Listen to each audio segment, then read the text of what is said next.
80% of Britain is still farmland, and yet less than 2% of the population has anything to do with agriculture at all.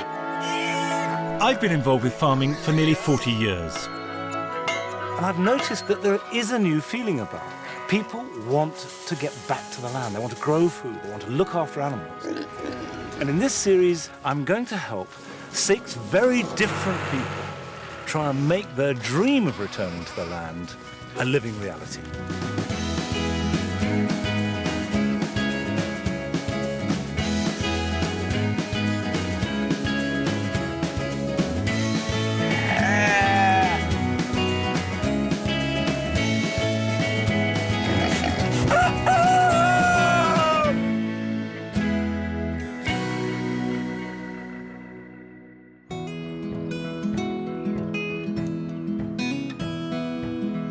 Suffolk, in the east of England, is predominantly an agricultural county, a rural landscape with no motorway and few large towns. It's no wonder that it attracts people wanting to escape the rat race. This is a story of a couple who inherited a piece of land. They decided that they wanted to change their lives and base it around that field. They also wanted to build a shop and a restaurant. Now, they have the management ability, they've got the land, they've got some money. They've certainly got the energy to make it happen. But do they have the passion that's needed to become farmers? Karon Roberts used to be a senior executive at an engineering firm. Her partner, Simon Saunders, owns an online gallery. Last year, they made a dramatic life change to set up a small farm. Pigs, vegetables, a nursery, farm shop and a cafe, all on a derelict 13-acre site previously owned by Simon's grandfather. I remember pigs being on here the last time, so it's going to be nice to see pigs again, yes. Yeah.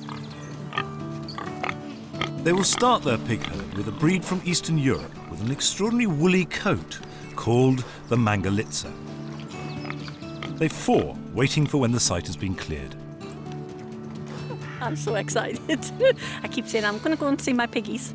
But all this will cost them upwards of £800,000. So pigs must be mixed with pragmatism. The farm shop selling produce supplied by them and by other local growers, as well as an art gallery and a cafe, will all be housed in a new replica Suffolk barn. But this ambitious building is still awaiting planning permission. This area here will be where we replace the barn. There's a huge amount of money going into this, so it's got to be a worthwhile, profitable business. We're not playing at this, shall we say. However, Karon and Simon's success will depend on the local community buying into their scheme. Simon grew up here in the Suffolk village of Mendlesham. After years of living all over Britain, he and Karon have moved nearby, and he's keen to return to his childhood roots. The lane just behind us up there, used to walk down there with my mother, hand up to her like that, and I remember the hedges coming right above our head. You drive round there now and there's no hedging at all. And, that's what I'd like to see, that put back here. Meanwhile, Karon spent much of her previous working life away from home, and her dreams are based around a simpler life spent with Simon. To make me truly happy, give me a fork and a spade and a few packets of seeds.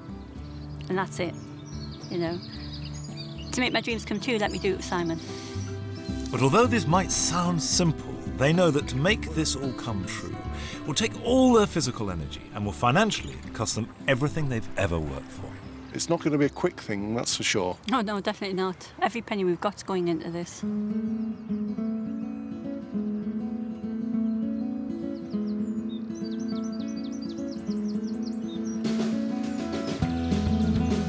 It's April, and as they face the challenge of their lives, I'm setting off to meet Karon and Simon for the first time. I'm here in Suffolk to visit Simon and Karon. Now, they're both business people, very successful actually, but this is going to be a completely different venture for them than anything they've done before. And despite their successful business background, I want to know if these two have the makings of farmers. Hello. Good morning. Nice to meet you. I'm Karon. Karen, hello. Good morning, I'm Simon. Simon. We're meeting in an area scattered with felled trees that they call the stackyard. This will be the nursery. Right. It will also be where the coffee shop and the gallery is. And then the bottom half of this field we'll put pigs on. And why is this called the stackyard? It's called the stackyard because this is where they used to stack the crops when they brought them in. Simon and Karen's land covers 13 acres, which is about the size of 7 football pitches. But this year, everything they can do will happen on the 1-acre former stackyard, and this runs alongside the main road from the village. They plan to keep a few pigs here just to clear the land, but it's primarily intended for the building, which will house the farm shop, cafe, and an art gallery. But I want them to focus first on the farming. Which of you is going to be more responsible for the animals? Who's going to be looking after the animals? It's going to be you. I mean, I'll go from everything from the birthing to the slaughter. You know, I've got no problems with that. I bet you would, actually. You know, people eat meat on their Yeah. plates and they don't know which animal it's even come from. And if it looks like a piece of an animal, they won't touch it. Well, that is so wrong. So how many pigs are you planning to keep? Well, to start this off, I'm putting 4. Right. And their job will be to root out and clear this for planting.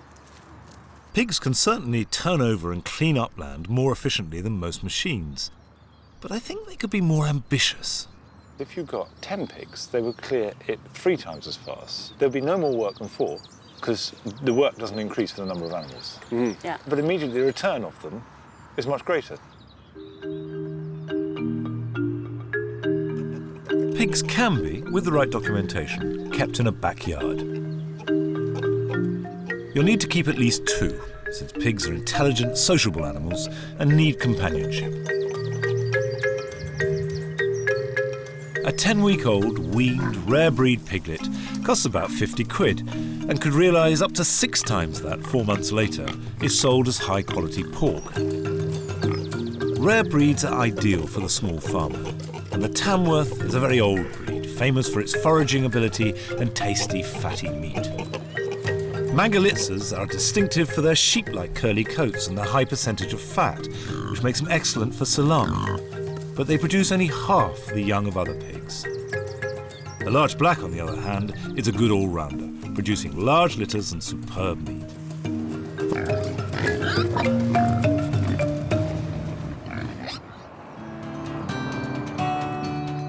Karon and Simon's plan relies heavily on the cafe and shop, attracting customers from the village of Mendlesham, which already has a local store. Their pigs, currently being kept elsewhere, could be a much bigger part of their scheme and would, I think, certainly attract the buying public to the site. Hello. I've never seen these before. They've got this sort of wiry, woolly fleece. It's like having a porcine sheep, isn't it? Lovely. Pigs have charm. If you don't love a pig, there's something a bit missing in your psyche, I think. Despite their charm, these pigs are destined to become rare breed bacon and sausages, sold to the locals from Karon and Simon's farm shop. What about the taste side of things? I mean, what makes them remarkable in that sense? And what I think they'd be good for is prosciutto. So a lot of people never get the chance to taste something that little bit different. You know, so this will be something special. They're getting braver and naughtier, generally. Have a scratch. But keeping just 4 pigs is hardly more than keeping them as pets. I know that Karon and Simon's main focus is on the art gallery and coffee shop, but I see potential problems looming. What if the passing trade passes on by and doesn't stop? What if they have trouble with planning? What if the neighbours won't buy this lovely local food? Then they're in trouble, because for it to work, the whole thing needs to come together. There's no one element that will carry the rest, or not as far as I can see anyway.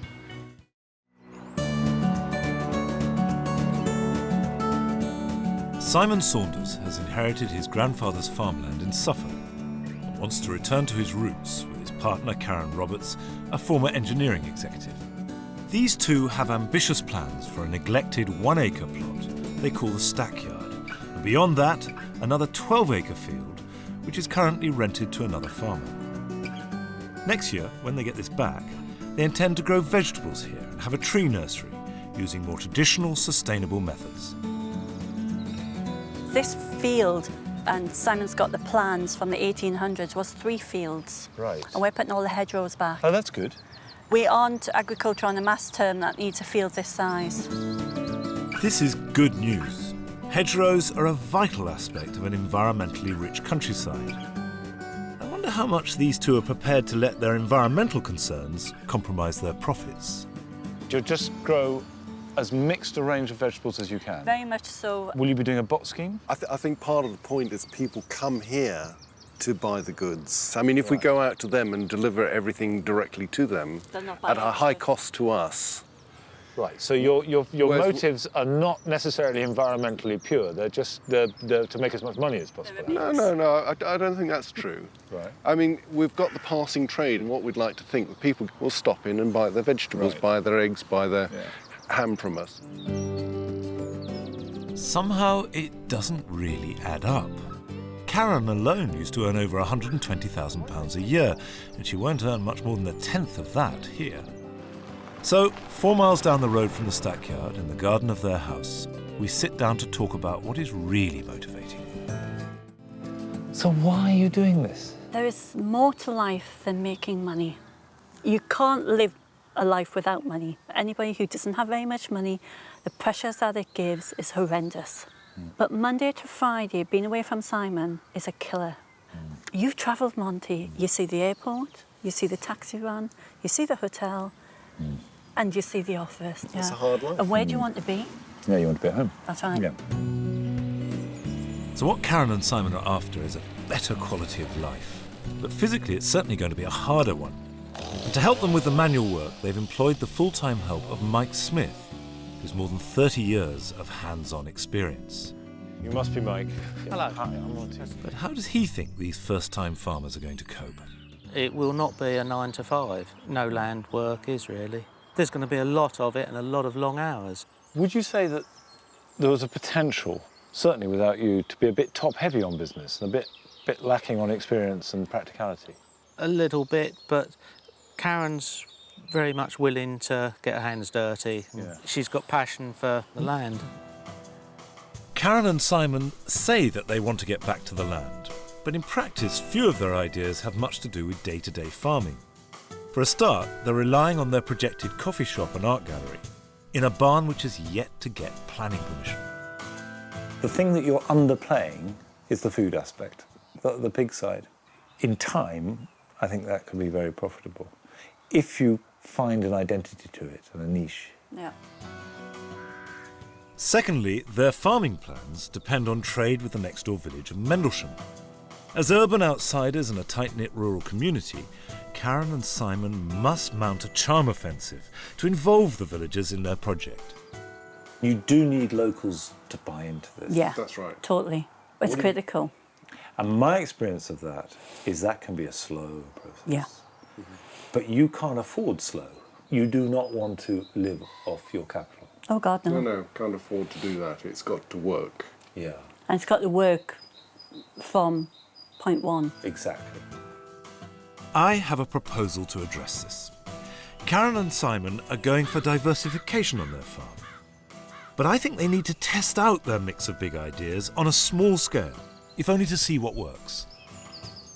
The stackyard, this year, while you're waiting for planning, while things are evolving, could become a sort of model of the whole site.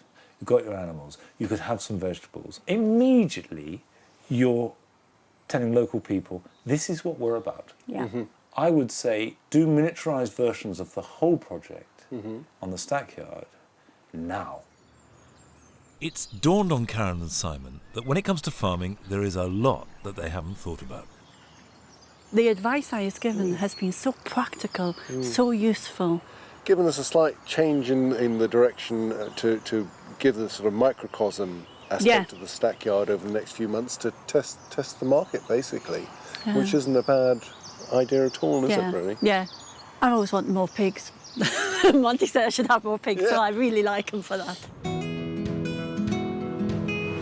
Karon and Simon need to attract customers to their farm by offering a unique experience. And they need to realise just how important animals could be to their overall plan. So along with Mike, I've suggested that they go 100 miles north to visit White Post Farm in Nottinghamshire.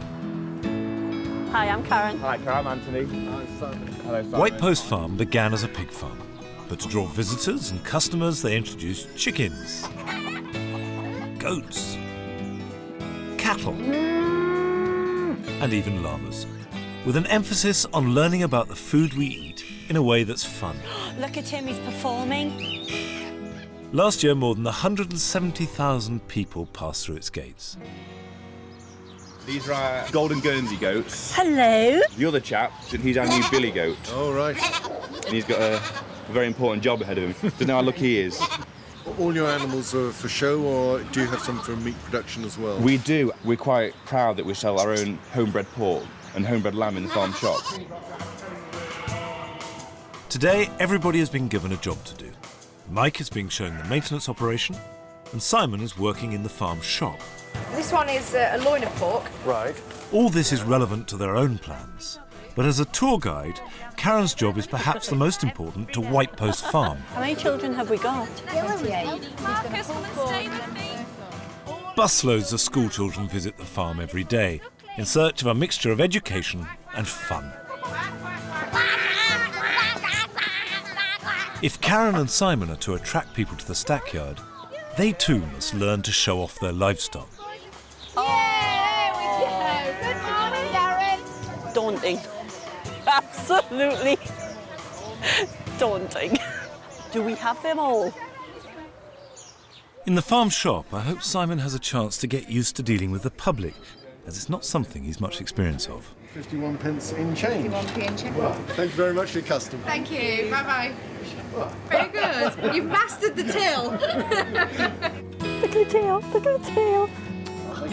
The day's duties come to an end, I'm in love. and Karon and Simon have learnt that nothing draws customers to a farm like a collection of cute animals.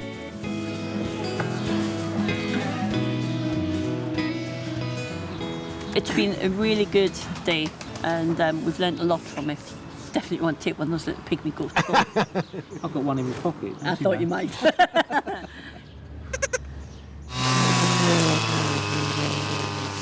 Back home, and after 2 weeks of fevered electric fencing and land clearing, the Suffolk stackyard is finally ready to take on some animals of its own. Today, the Mangalitsa pigs with their curly coats are arriving. The first pigs to be farmed on this land since the 1960s.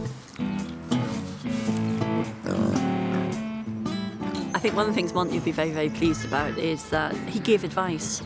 And the advice he gave us was, why do all this work for just these 4? So we've taken his advice totally. Next week, they have 5 Tamworth pigs arriving. At the end of the month, they're getting a Gloucester Old Spot sow and some large blacks. There's an awful lot of hard work ahead of us. Awful lot. I mean, this is just the start.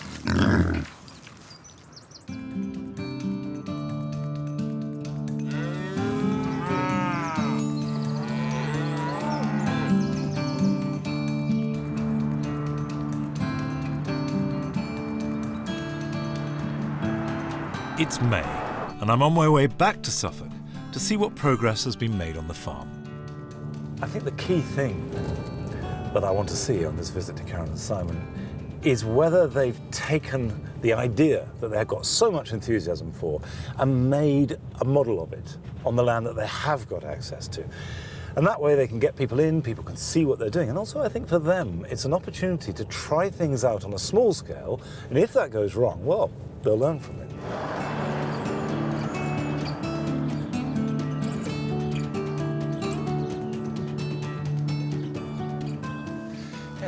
Hello. Hello, Monty. How are you? Hi, I'm very well. Nice to see you. Yeah. Nice to see you too. These are the Mangalisas. These are my little girls. 6 o'clock in the morning, I come and feed them. But I've now discovered 6 o'clock's too early for them. They're still in bed. Is this the sort of ex-banker testosterone stuff? It was one of those things, I was always in the office for 7. I like these signs you've got. Yeah. The reason why is the road is just literally Yeah. to the side. The amount of people who stop. Say, are those sheep? What are they? Listen, this is music to your ears, It isn't is, it? Perfect, yes. it's perfect for us. So people are already stopping. Yeah. That's it.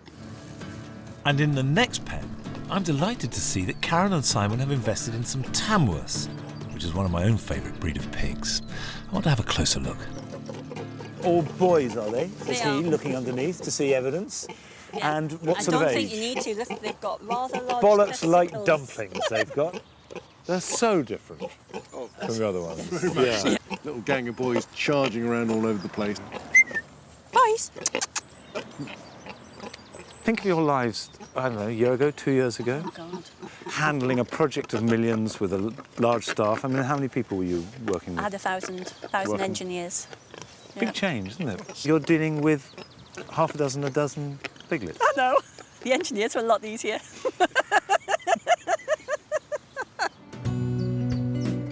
The most important thing that I advised them to do was to turn the 1 acre stackyard into a microcosm of all that this farm will eventually be. And though they have a chunk of land in the large field earmarked for commercial vegetables, I'm disappointed to see that they haven't made a start on this in the stackyard yet. This is the area that we plan to put the start of the vegetables in. Crikey. It's covered in brambles, thistles, Yeah. nettles. This is not ready for growing vegetables. You may have cleared the surface, believe you me. Go away and leave it for a few weeks, they'll all be back. You've got a digger. Yeah. You could dig big planting holes. Right. The soil here is an awkward mix of sand and clay, and we need lots of organic matter and hard work to eventually grow good vegetables. But apart from that, there's so many roots and weeds in the ground that the chances of success are very slim. So I've got a plan. We will make the opposite of a raised bed, digging a deep hole and backfilling it with clean topsoil before planting out the vegetable seedlings I've brought with me. I've got some pumpkins here. I've also got some sweet corn Right. and some peppers. Oh, lovely. Okay, let's take this off. Well, that's it, that's fine. We add some well-rotted manure to hold moisture as well as improve the drainage, and then a good layer of topsoil on top of that. Now we're ready to get planting. When you make the rest, put more manure in, Yeah. and the final result wants to be about that high. Yeah. The Three Sisters is an ancient Aztec planting system that allowed farmers to grow complementary vegetables together in a small plot. We start by planting pumpkins and sweet corn, and then add beans.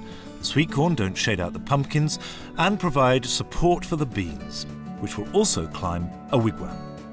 They will fix nitrogen from the air into the soil, making it accessible to the other two vegetables. This is called the Three Sisters in tribute to their compatibility, and this harmonious system still remains a model of farming efficiency. Now this is a modest start, but the stackyard's projected focal point, the Suffolk barn-clad farm shop, still hasn't received planning permission. So the site still doesn't really communicate to the local villagers what this enterprise is all about. I want to see you with your neighbours. You know, I've seen you two together. I've seen you and the animals. I've seen you and Mike all together. It's all great. But without your community, without the people stopping, without the people coming specially to buy your products, no. ain't going to work. That's right. Maybe it would be a good idea to have a sort of an event. It's a fete. It's a party. It's whatever you like to call it, or how you like to pay it. If you could possibly get hold of some sausages from the Tamworths, Oh, yes, and we from can. whatever, you can't produce them, but somebody could say, look, Yeah. this is what it will taste like.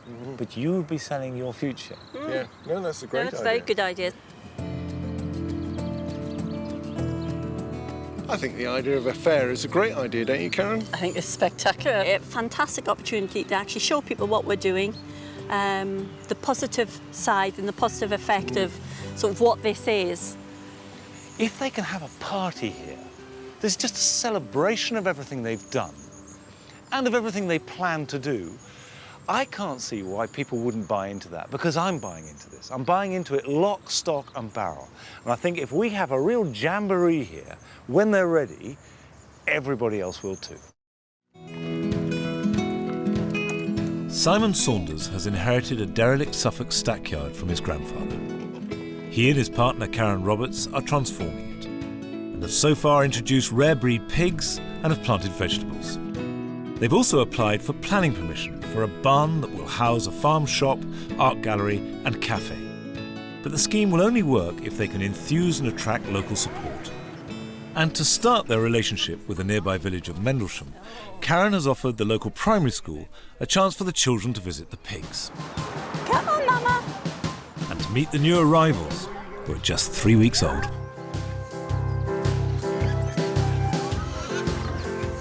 These pigs are called mangalitzas. Does anybody know what they're drinking? Milk. And she's making all those little grunty noises, and that's to make sure that they know that she's happy. Does this pig look the same as the other pigs? She's called a saddleback. Karon and Simon's pig population is now growing steadily, with a pregnant saddleback and 5 large blacks. The children go away happy. And so's Karon too, because she's forged vital links with the village. Bye. Bye-bye, darling. Karon and Simon aim to source 75% of the products needed for their farm shop locally. For example, their cheese comes from the nearby village of Creating St Mary. Food produced and sold locally like this not only provides jobs, but is also far less damaging to the environment because it hasn't needed lengthy transportation. Similarly, this seasonal fruit grown in nearby Mendlesham has travelled few food miles and thus has a tiny carbon footprint, unlike fruit air freighted in from overseas. Their jams and chutneys are made in the nearby village of Earl Stonham. Food with local associations like this has real meaning. Buying it also helps to support small-scale local producers.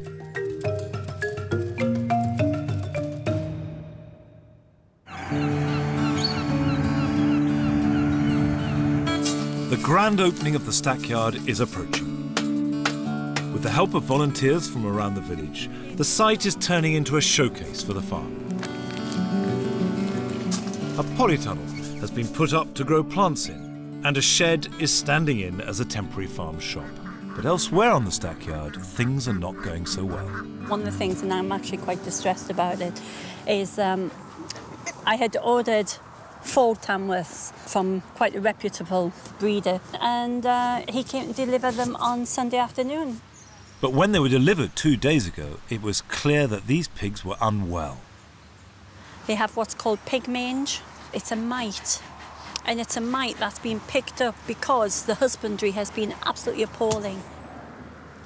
You know, one of the things that's really annoyed me is he asked me how new I was to pig raising. And I said I was new, excuse me. And I think because I said I was new, he was prepared to give pigs in this condition to me because he thought I wouldn't know any better. They're only 8 weeks old, and what a start in life. I just hope they survive. Now I'm actually going to have to go in here. Yeah. With the help of their right-hand man, Mike, they decide to administer an anti-parasitic to kill the mites. Mange can't affect humans, but is highly contagious in adult pigs, and if it spreads, all their animals will be threatened. This is the really bad one. All Karon and Simon can do is wait to see if the piglets get better over the next few days. To make matters worse, they have received a letter from the council's chief planning officer, and the design for their Suffolk barn has been rejected. A devastating blow that threatens the whole project. What he wants us to do, as far as I'm aware, is withdraw our application and resubmit another application, and that will put us back to where we were in March.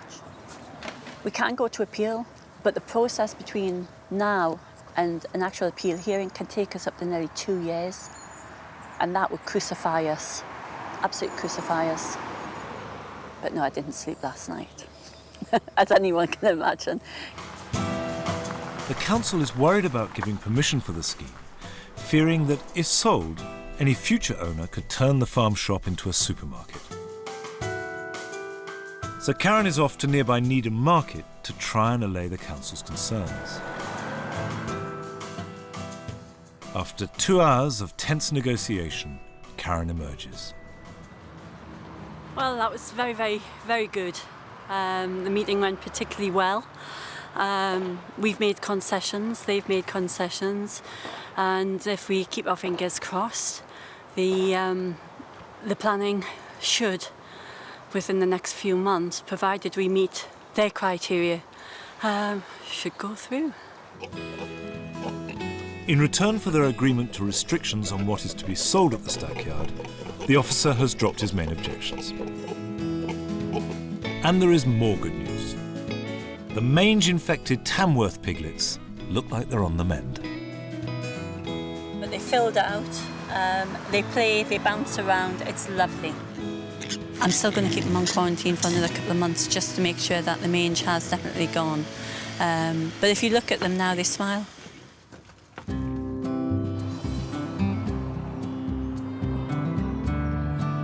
Now Karon and Simon's attention can be dedicated to the grand opening of the stackyard, a day designed to show the villagers of Mendlesham what this project is really all about. There are just 5 hours to go until the doors open. And in the Mangalitsa pen, there have been exciting overnight developments. The sow has farrowed, and 3 piglets have been born. They were born approximately 2.5 hours ago. They're beautiful, really healthy. The first 12 hours of feeding, the collagen gives them the antibodies for life. So it's critical that she feeds, and she has fed. I said to Simon before I left this morning, I said, you do realise that this is it. From today, this is it. We can't go back. This is the start of our new life. Up to today, the money we've spent, we could recoup somewhere. But after today, this is it. So yeah, start of our new life and 3 new babies. Today is not just going to be a jamboree. It is vital for the future of the farm that the stackyard looks at its best for visiting locals, so that as potential customers, they buy into Karon and Simon's dream. The point of today is 2 things, basically. One, that we're here and we're starting to trade. And the other major thing is to tell everybody in the village what we propose to do in the future. The area we're standing on here will be where the new barn goes. And to explain that to people. That's right. The stackyard is ready to open for business. There is a nursery area selling plants and trees, a food stall with burgers made from cousins of the Tamworth pigs, and a farm shop in a converted shed selling fruit and vegetables sourced from a family supplier who used to work with Simon's grandfather. Did you manage any sweet corns? I'll see if I can get some on the way back, shall I? That'd be lovely. There's no doubt that Karon and Simon are consummate organisers and managers, but I'm not sure that's enough. Today, I shall be looking for rather different qualities. I know that today is supposedly all about showing the neighbourhood what they're doing and getting support and entertaining people. But I want to see them display their passion for farming and for the life, rather than their intellectual ability to make it pay. From the very start, I suggested that these 2 needed to turn the stackyard into a model of the larger farm they hope to set up when they take over the management of their 12-acre field. And at last, it's all here. They've more than 30 pigs on show, and the vegetables we planted on such rough ground are coming along nicely. Hello. Simon, hello, Monty. Nice to see you. Thank you for coming. Hi, Monty. Much appreciated. Very, very dramatically different. We've done a lot. We're getting there. How many people do you think will come today? I don't know. I'd like to think the village is coming. That's our main criteria, the village. And yeah, as long as the village turn out. Today is really significant for Karon and Simon's farm, and from now on there can be no turning back. They are committed, whether they like it or not. From today, you'll be open every day. 7 days a week, 10 o'clock till 5. Today's a huge turning point in our lives. As the clock ticks towards the grand opening, Karon and Simon round up their friends and volunteers to remind them of the message that they need to get across. Stuart, I'm waiting! The point of today is to communicate to the local community the fact that we're open and basically trying to get them on board. As the locals start to arrive, the volunteers swing into action. There you go. This is what Simon and Karon are hoping to do with this site. Please be careful of the uneven surface and enjoy your day. Thank you. Even I have been ordered to make a speech, and I'm told exactly what to say. Well, if you just tell them our opening 7 days a week, 10 till 5. Right. All welcome. Well, this is the big day. It's open. From the very beginning, they've always talked to me about wanting to include the community. It'll need all your support. So give it its blessing. Thank you very much. Thank you. Thank you.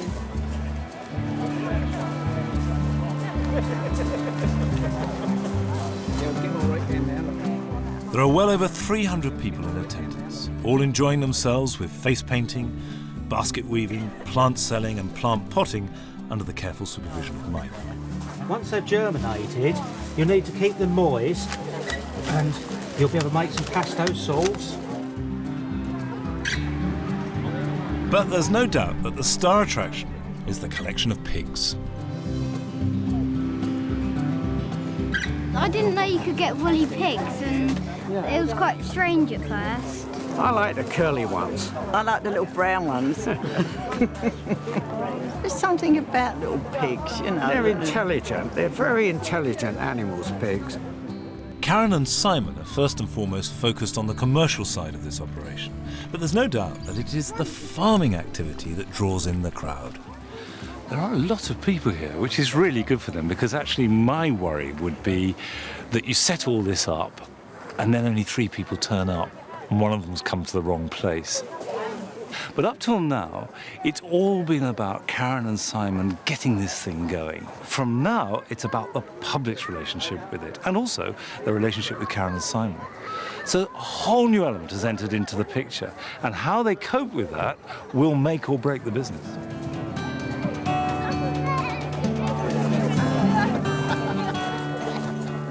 For these first-time farmers, it is an important seal of approval from the village. This is brilliant. What a brilliant thing. It's not just a nursery, it's got a bit of everything, isn't it? It's nice to see this piece of land particularly, which has been not well used for a long time, being used for something for the community. I think people are nosy, that they love to see what's going on. Yeah, the more people that find out exactly what we are doing, the less objections we might end up with. As their first day draws to a close, the stackyard's takings stand at over £300. Yeah, the So fruit what veg. went the most? What did we sell the most of? Plants. Oh, that's They good. like the quality of plants. And the barn, lots of people looking at the barns, they couldn't wait until it was up and they could see what you're going to do here. Looking forward to having Today has marked a good start for Karon and Simon, and perhaps for the village too. Were you surprised at how well today's gone? Yeah. Absolutely brilliant. Couldn't have anticipated anything better than that, could you? No. It's the thing Mendlesham needs. Yeah, that's the big thing. Mendlesham needs something like this. But today you have formally declared yourself to be open and accessible, which is going to change everything, isn't it? I think it'll help, because a lot of people just sort of wandered onto the site as if we're just doing a hobby. But now we've declared that we're It's a business. an actual business with trading And opening hours. and opening hours and stuff like that. I think that will possibly help.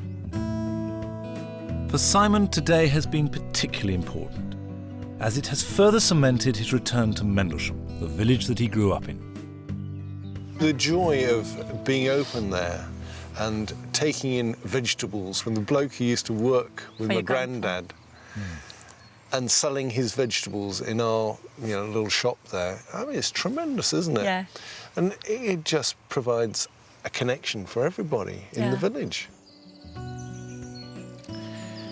Karon and Simon can justifiably feel elated at today's success, but tomorrow they have to start dealing with the public and start the more humdrum process of day-to-day activity. And that really is the core of what they call the lifestyle they've chosen. It's repeating the same thing, rather than the drama of overcoming obstacles and building a business, which they're both incredibly good at.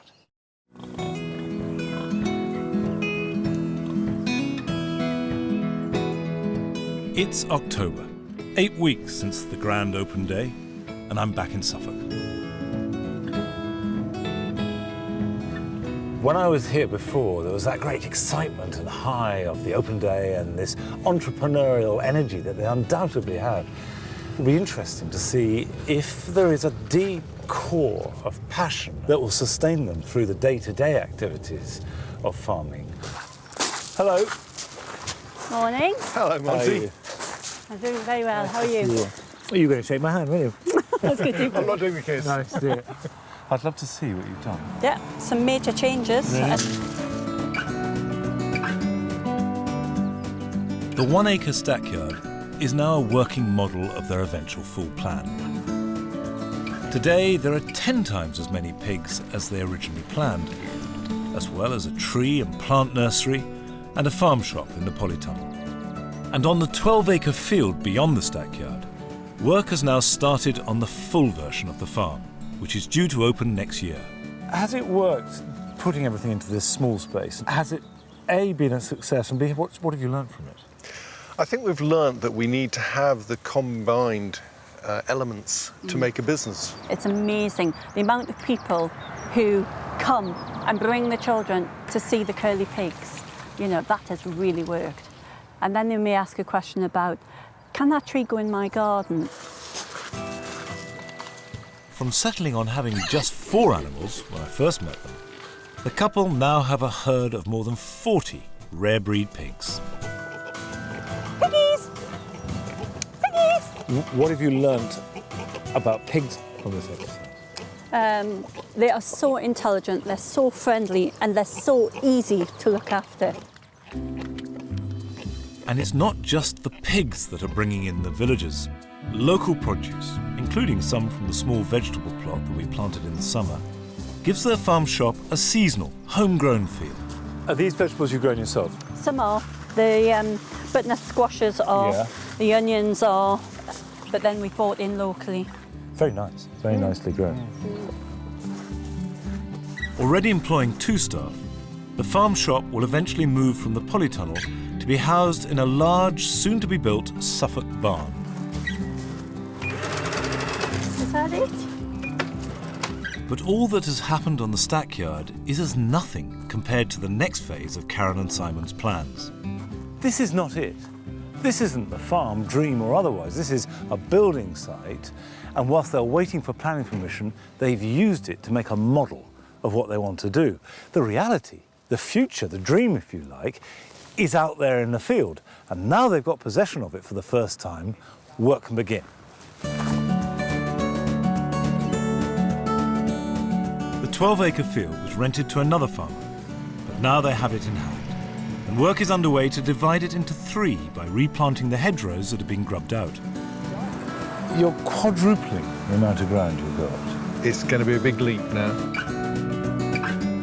Soon this piece of ground will be the home for 100 pigs. It'll have a 4-acre tree nursery on it and 4 acres of vegetables. So we're walking on your vegetable patch now. You are, yeah. 4 acres is a lot.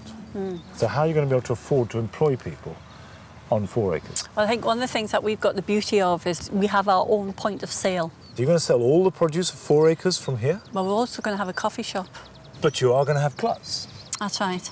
Yeah, and what we'll do is we're making our own chutneys and our own jams. Yeah. You're a couple of smarty pants, aren't you?